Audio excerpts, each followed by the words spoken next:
여러분 안녕하십니까? 여수 MBC 뉴스투데이입니다. 세찬 비가 그치고 다시 불볕더위가 이어지고 있습니다. 젖은 농작물이 강한 햇볕을 쬐면 벼멸구 등 병해충이 들끓을 수 있는데요. 지자체와 농가는 폭우로 미뤘던 방제 작업에 한창입니다. 유민호 기자입니다. 무인 헬기가 프로펠러를 돌리며 힘차게 날아오릅니다. 논 위를 지나자 물결치듯 벼가 일렁입니다. 병해충 예방약을 벼 밑동에 흩뿌리는 헬기. 논 구석구석 빠짐없이 살포하는 게 중요합니다. 이번 방제를 시작으로 시기에 맞춰 2차, 3차 방제가 이루어집니다. 남부지방을 강타한 비구름이 물러가고 다시 이어진 불볕더위. 젖었던 벼가 강한 햇볕에 노출되면 벼멸구 같은 병해충이 들끓기 쉽습니다. 농가마다 지자체와 농협의 도움을 받아 헬기와 드론으로 항공 방제를 하고 있습니다. 땡볕 속 안 그래도 일손이 부족한 농민들은 한시름 덜었습니다. 가정에서 노인된 분들이 고속농이나 그다음에 경비로 해가지고 일일이 했습니다만 지금 드론을 해줘서 참 손쉽게 하고 있습니다. 병해충을 제때 잡지 못하면 생산량에 직접적인 영향을 주기 때문에 지자체는 본격적인 공동 방제에 들어갔습니다. 벼 재배 면적이 굉장히 넓은데 동시에 방제를 해야 이게 효과가 있습니다. 특히 항공 방제 같은 경우에는 인력으로 들어갈 수 없는 지역까지 꼼꼼하게 방제를 할 수 있기 때문에 지난해 전남에서는 벼멸구로 논 9,370헥타르가 피해를 본 것으로 집계됐습니다. 이상기후로 폭우와 폭염이 번갈아 나타나는 현상이 잦아지는 만큼 적극적인 사전 예방과 대응이 중요해졌습니다. MBC 뉴스 유민호입니다. 지난 16일부터 닷새 동안 계속된 집중호우로 전남에서 발생한 피해액이 455억 원을 넘어섰습니다.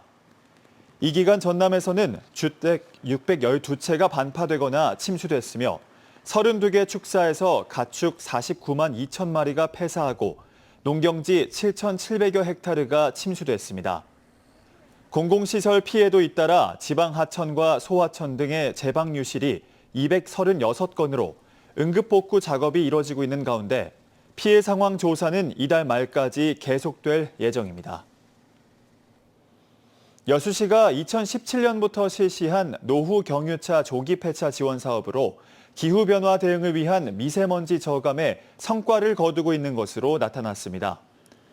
여수시는 올해 35억 원의 예산으로 1,477대의 노후 경유차 등 2017년부터 지금까지 9,240대를 조기 폐차했으며 그 결과 지난해 연평균 미세먼지와 초미세먼지 농도가 측정이 이뤄진 최근 10년 사이 가장 낮은 수치를 기록했다고 밝혔습니다. 여수시는 이 같은 대기질 개선이 조기 폐차 외에도 매연 저감 장치 부착 지원과 노후 건설기계 엔진 교체 지원 등 다양한 배출가스 저감 정책의 결실이라며 관련 사업을 지속적으로 확대해 나간다는 계획입니다. 폭염과 폭우가 반복되면서 농기계 고장도 빈번하게 발생합니다. 전문 수리점이 흔치 않은 농촌에서 농기계 수리를 하려면 시간과 비용이 많이 드는 게 현실인데요. 이런 농민들을 위해 자원봉사로 구슬땀을 흘리는 전문가들이 있습니다. 이재원 기자가 보도합니다. 대형 창고 안에 각종 농기계가 가득합니다. 트랙터와 콤바인을 비롯해 경운기와 관리기까지 모두 고장이나 수리를 기다리는 농기계입니다. 창고 밖에도 예초기를 비롯해 비료 살포기 등 전문가의 손길이 필요한 소형 농기계가 줄지어 놓여 있습니다. 잠시도 일손을 놓을 수 없는 영농철, 무상 점검을 해준다는 소식에 인근 농민들이 모아둔 고장난 농기계입니다. 하다가 모든 일이 멈춰지죠. 그리고 다시 거치러 가야 되고 엄청 힘들죠. 그래가지고 하는 것을 다른 일도 못 하게 되잖아요. 예초기 하려고 준비해도 고장 나도 보면은. 그래서 이런 도움을 받게 돼서 감사합니다. 엔진오일 교환은 기본이고 대형 트랙터 아래까지 들어가 고장난 부품을 교체하고 각종 기름칠로 묵은 때를 털어내자 농기계가 깔끔하게 작동합니다. 수리하는 기술자들은 농협과 농기계 제조업체의 전문가들로 부품값을 제외하고 무료로 수리를 해주는 자원봉사 활동을 펼치고 있습니다.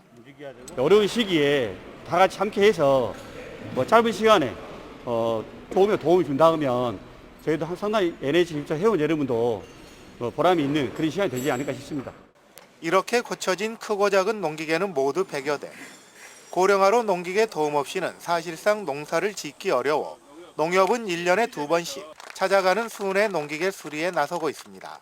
작업하다 농작업 하다가 기계가 고장났을 때 굉장히 고령 농가들은 굉장히 좀 답답한 것들이 있습니다. 그래서 농협들이 이런 문제를 사전에 이렇게 수리를 해서 점검을 해서 좀이라도 좀 수고로움을 덜어주려고 하고 있습니다.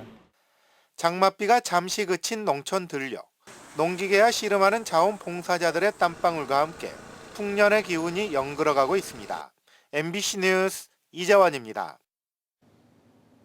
순천 지역 제조업체의 절반 이상이 학예휴가 상여금을 지급하지 않는 것으로 나타났습니다. 순천 상공회의소가 관내 140여 곳의 제조업체를 대상으로 조사한 결과 학예휴가를 실시하는 업체는 79.9%를 차지했지만 휴가비 명목의 상여금을 지급하는 업체는 34.9%에 그쳤습니다. 순천 상인은 휴가 상여금을 지급하지 않는 곳은 53%로 조사됐다며 극심한 내수 침체와 철강 화학 업종의 위기로 경영 여건이 악화한 것이 주요 원인이라고 설명했습니다.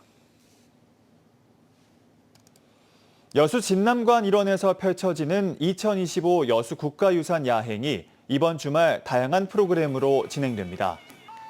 여수시는 오는 25일과 26일 이틀 동안 여수 진남관의 밤이라는 부제로 2025 여수 국가유산 야행을 개최할 예정이며 오후 6시 30분부터 10시 30분까지 야경과 야로, 야사, 야식 등 7야를 테마로 다채롭게 펼쳐집니다.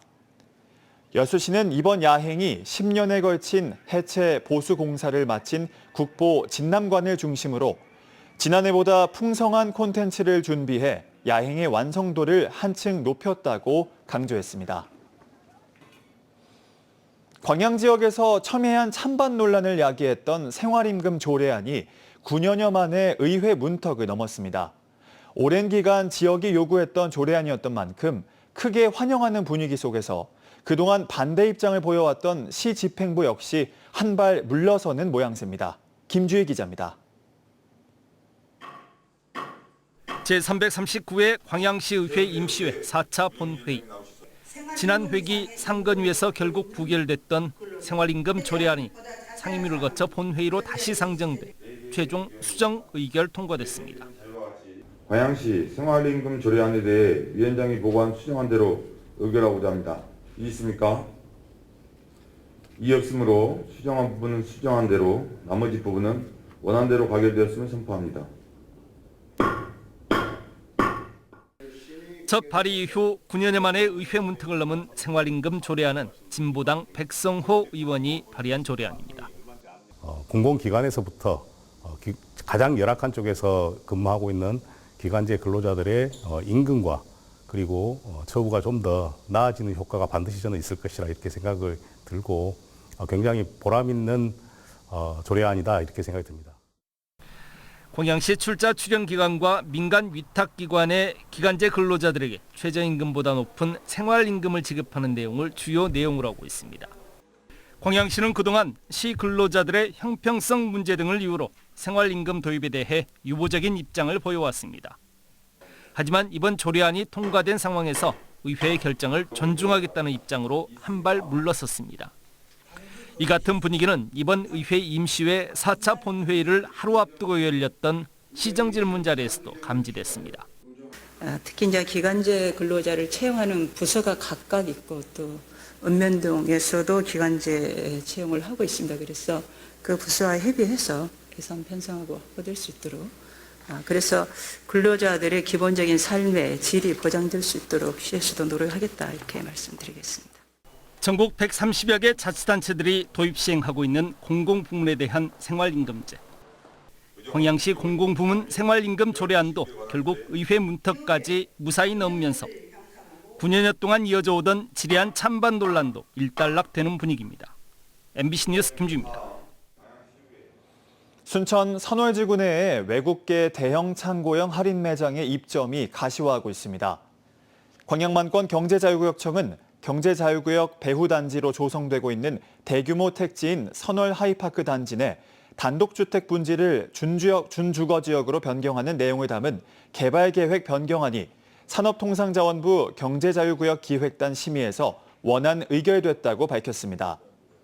광양경자청은 이번 토지이용 계획 변경으로 전남 지역 첫 코스트코 입점이 가시화됐으며 사업 시행자인 선월 하이파크 밸리도 다음 달 안으로 코스트코와 매매 계약을 진행할 계획으로 알려지고 있습니다. 전라남도의 우주항공산업 전담부서 신설이 필요하다는 목소리가 나왔습니다. 송형곤 전남도 의원은 전남도가 국가우주산업 클러스터의 핵심 거점임에도 관련 업무를 전담하는 부서가 없고 한 개 팀 4명이 수조 원 규모의 프로젝트를 담당하고 있다고 지적했습니다. 이어 경상남도는 5개 팀, 대전시도 3개 팀을 운영하고 있다며 과 단위 이상의 조직 신설과 예산 확대를 강조했습니다. 지역 학생들의 진로, 진학 준비를 돕기 위한 2026학년도 대학 입시 설명회가 다음 달 9일 순천문화건강센터 다목적홀에서 열립니다. 낮 12시부터 시작되는 일부 행사에서는 대학교 재학생들이 참여해 관내 중고등학생과 학부모 32명을 대상으로 1대1 멘토링을 진행합니다. 또 2부에서는 EBS 진로진학 대표 강사가 100분 동안 새로운 입시 제도와 전략을 설명하는 특강이 이루어질 예정입니다. 전남 독서인문학교 학생들이 고려인들이 머물고 있는 우즈베키스탄 아리랑 요양원을 찾았습니다.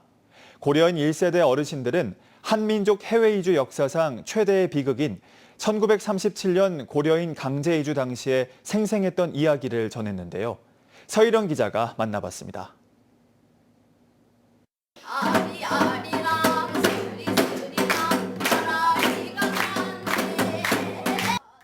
흥겨운 우리가락이 흐르자 어르신의 몸이 저절로 움직이기 시작합니다. 1937년 스탈린의 명령으로 중앙아시아로 강제 이주당했던 고려인들은 이제 모두 80대 이상의 고령이 됐습니다. 고려인 독거노인을 위해 한국 정부가 직접 운영하는 아리랑 요양원에 전남 독서인문학교 학생들이 찾아왔습니다. 저희 문화를 한 번 더 상기시켜주고 알려주는 거잖아요. 그래서 되게 저는 먼저 떨렸어요. 학생들은 어르신의 어깨와 팔을 정성껏 주물러드리고 말벗이 되어드리며 세대를 초월한 우정을 나눴습니다. 우리 아기들 와서 노래하고 해서 보고 어땠어요? 반갑어요. 아주 반가워요. 네, 할머니가 저한테 아들, 딸 곱소 이렇게 말씀해 주셔가지고 저희 할머니도 막 떠올랐고 진짜 그냥 한국 할머니처럼 좀 정겹고 감사하게 느껴졌어요. 구한말, 일본의 억압과 배고픔을 피해 조선인들이 모여들었던 연해주. 하지만 소련은 17만 동포들을 다시 황량한 대지로 내몰았습니다. 표면적으론 일본군과 구별이 되지 않아 보호하겠다는 이유였지만 소련 체제에 반대할 가능성이 높은 지식인층이 많은 민족성을 부담스러워한 탓으로 전해집니다.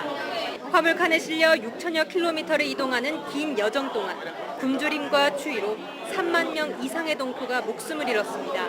고려인 아나톨리 씨가 고작 5살 때 겪어야 했던 일입니다. По дороге, что увидишь-то по дороге? Там видели там и казахи. По Казахстану ехали казахи к нам прибегали. Они спрашивали, вы откуда? Мы, корейцы, нас выселили из Дальнего Востока, и вот мы едем. 강제 이주라는 압박 속에서 어쩔 수 없이 분단되었던 저희 민족에 대한 애환이 좀 드러났던. 특유의 근면함으로 자리를 잡은 후에도 고려인들은 후손들에게 항상 뿌리인 대한민국을 잊지 않도록 교육했습니다. 비빔밥 보면서 국가고 다 좋아해요. 한국 사람나 애기 사람나 고려인 사람나 다 똑같아. 다 똑같아. 아이들은 오늘 대한민국도 당신들을 잊지 않겠노라고 약속하며 아쉬운 작별을 고했습니다. 저희부터가 먼저 기억을 해야 할 역사이잖아요. 그러니까 저희부터 인식을 하려는 노력을 갖춰야 되고 고향에 돌아오지 못한 고려인들이 겪은 삶의 애환들은 광복 80주년이 지난 오늘도 과거가 아닌 현재의 시간으로 흐르고 있습니다. 우즈베키스탄 타슈켄트에서 MBC 뉴스 서일영입니다. 파리올림픽 금메달리스트 남수현이 독일에서 열리는 제32회 라인 르르 하계 세계대학 경기대회에 출전합니다. 대한양궁협회는 이번 대회에 남수현을 비롯해 대한민국 양궁 대표팀 소속 12명이 참가한다고 밝혔습니다. 순천시청 소속인 남수현은 지난해 파리올림픽에 출전해 여자 단체전 10연속 우승에 기여했으며 개인전에서는 에이스 임시원과 결승전 끝에 은메달을 획득했습니다. 광양시가 자격증 취득한 고3 학생에 대해 1인당 최대 30만 원을 지원합니다. 광양시가 고등학교 3학년 학생들이 졸업 전까지 의미 있는 학교 생활을 이어가고 원활한 사회 진출을 준비할 수 있도록 운전면허증, 컴퓨터 관련 국가 자격증 등 각종 자격증을 취득할 경우 1인당 최대 30만 원까지 지원합니다. 이를 위해 시는 12억 원의 예산을 지역 내 9개 고등학교에 학생 수 비율에 맞춰 지원하며 다음 달 중으로 학교로부터 사업 신청을 받아 보조금을 교부할 계획입니다. 여수세계 박람회장 내 비어있는 국제관 공간에 대한 임차 사업자 공모가 다음 달 25일까지 진행됩니다. 여수광양 항만공사는 국제관 내 영업시설 29곳과 사무실 5곳 등 34곳의 공시를 대상으로 카페와 식당, 편의점 등 상업시설은 물론 전시, 체험시설 등 다양한 문화시설이 입주할 수 있도록 임차 사업자를 모집한다고 밝혔습니다. 공사 측은 여수박람회장의 효율적인 이용과 볼거리 제공, 박람회장 만족도 향상을 위해 다양한 업종의 우수 사업자들이 참여할 수 있도록 준비하고 있다고 덧붙였습니다. 여수 구모도와 사도, 거문도 등 3개 섬이 행정안전부의 2026년 섬지역 특성화 사업에 선정됐습니다. 이들 섬에는 9년 동안 150억 원이 투입되며 섬 주민이 스스로 조직체를 구성하고 섬 특성에 맞는 발전 계획을 세워 소득 사업을 추진하게 됩니다. 세부적으로 금오도 장지마을은 톳을 활용한 고부가가치 상품 개발을, 사도는 공룡 발자국을 연계한 마을 호텔 운영을 추진하며 거문도 덕촌마을은 삼치를 활용한 필렛형 상품 개발에 나설 예정입니다. 육아 스트레스로 생후 7개월 된 쌍둥이 자매를 살해한 혐의로 재판에 넘겨진 40대 친모의 항소심에서 남편이 선처를 호소했습니다. 광주고법 제2형사부는 어제 살인 혐의로 기소돼 징역 8년을 선고받은 40대 여성의 항소심 첫 재판을 열었습니다. 재판에 출석한 남편은 아내와 사이가 안 좋았고 폭행한 일도 있다며 아이들에게도 모든 일이 아버지의 탓이라고 용서를 구하고 있다고 선처를 호소했습니다. 해당 여성은 지난해 11월 여수시 웅천동 한 아파트에서 쌍둥이 자매를 숨지게 한 혐의를 받고 있으며 남편과의 다툼이 잦았고 홀로 육아를 하며 생긴 우울증과 스트레스로 범행을 저지른 것으로 조사됐습니다. 광양시가 오는 10월부터 국가산단 노후 폐수관로 정비 사업을 벌입니다. 광양시는 광양국가산업단지의 안전성 제고와 환경 개선을 위해 태인동 연관단지 일원에 198억 원을 투입해 오는 10월부터 노후 폐수관로 5.8km 정비, 관로 폐쇄 4.2km, 맨홀 72개소 정비 등 노후 폐수관로 정비 사업을 본격 추진합니다. 광양시 태인동 연관단지 일원의 폐수관로는 1985년 설치돼 40년 가까이 사용되면서 여러 문제가 지속적으로 발생해오고 있습니다.